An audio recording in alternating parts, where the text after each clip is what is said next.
सम्मान के साथ लिया जा रहा था, उस खिंवसर का नाम क्यों बदनाम हुआ? सर्किट हाउस से लेके कलेक्ट्रेट तक इस तरह से पुलिस जाब्ता लगाया गया है कि शायद सीएम और पीएम की रैलियों में भी। खिंवसर की जनता जो 95,000 वोट देकर मुझे इतना बड़ा आशीर्वाद दिया, वो किसी से झुकने वाली नहीं है।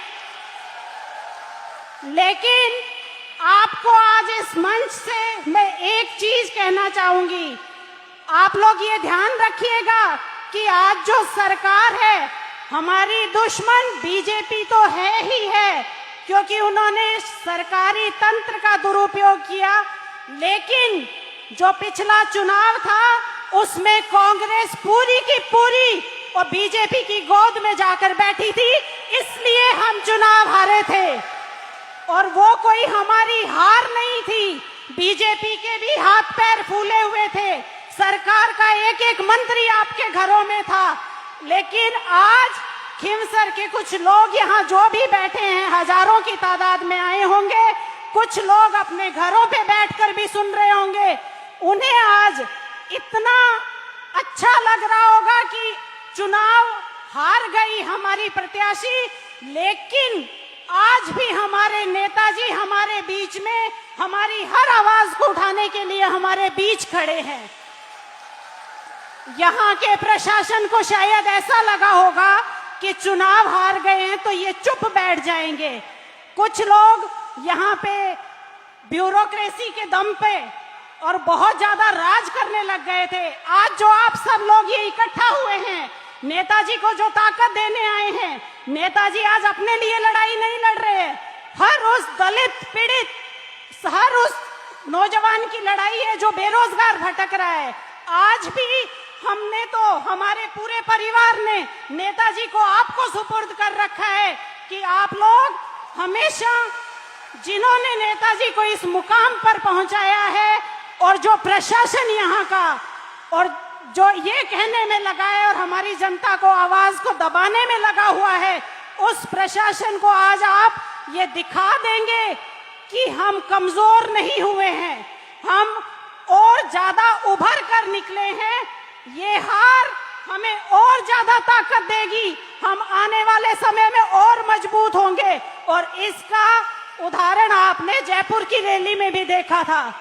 नेताजी को कमजोर करने वाले, सोचने वाले कुछ दिन यहाँ आते हैं, भाषण देके चले जाते हैं और उससे लोगों को लगता है कि नेताजी कोई वहां ऐश और आराम की जिंदगी नहीं जी रहे थे। आज 3 महीने से लगातार जयपुर की धरती पर आंदोलन कर रहे हैं। वो आंदोलन आज कोई हमारे बच्चों का नहीं है। हमारे बच्चे तो इतने छोटे छोटे हैं, उनको आज कोई कंपटीशन एग्जाम नहीं दे रहे हैं। वो आंदोलन भी आपके बच्चों का है और आपके लिए लड़ाई लड़ रहे हैं। आप लोगों ने हमेशा हमारे परिवार का साथ दिया, उसके लिए मैं बहुत बहुत धन्यवाद दूंगी।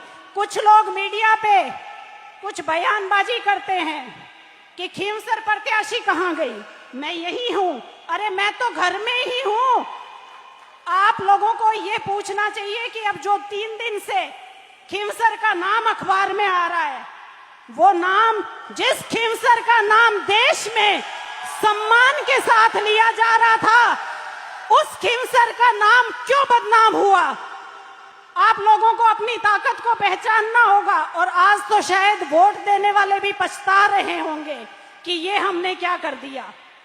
मैं आप लोगों को इतना ही विश्वास दिलाऊंगी, चाहे वो एमपी साहब जब खिंवसर के एमएलए रहे हो, चाहे नारायण जी भाई साहब एमएलए रहे हो, हमारे परिवार के ऊपर कोई उंगली उठाने वाला नहीं है।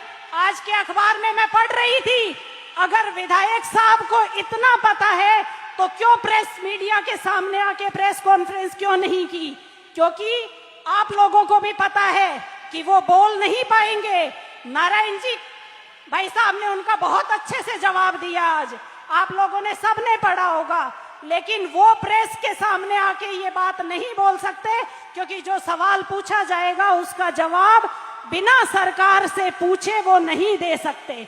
और यही आगा मैंने चुनावों में भी किया था कि अगर बीजेपी को वोट दोगे तो ऊपर से चलेगा सब तंत्र, लेकिन कुछ चूक हमारे लोगों से हो गई, कोई बात नहीं, फिर भी आपके नेताजी आपके बीच में हैं हमेशा और आपके लिए हमेशा लड़ाई लड़ेंगे और हम फिर मजबूत हैं। आज आप लोगों ने इतनी भारी संख्या में नागौर में आकर प्रशासन के हाथ पांव फुला दिए हैं। आपने कल से देखा होगा यहाँ सर्किट हाउस से लेके कलेक्ट्रेट तक इस तरह से पुलिस जाब्ता लगाया गया है कि शायद सीएम और पीएम की रैलियों में भी इतना जाब्ता नहीं होता। ये ताकत आप लोगों की है। आप लोगों से प्रशासन डरा हुआ है, सिर्फ एक आदमी से नहीं डरता। और जो अब बाकी सारी बातें आपको और भी वक्ता है वो सब बता देंगे, एमपी साहब आपको सब कुछ बताएंगे और आपको इतनी मजबूती से साथ रहना है। आज चाहे आर पार की लड़ाई का ऐलान हुआ है, हमारा परिवार एमपी साहब को आपके पास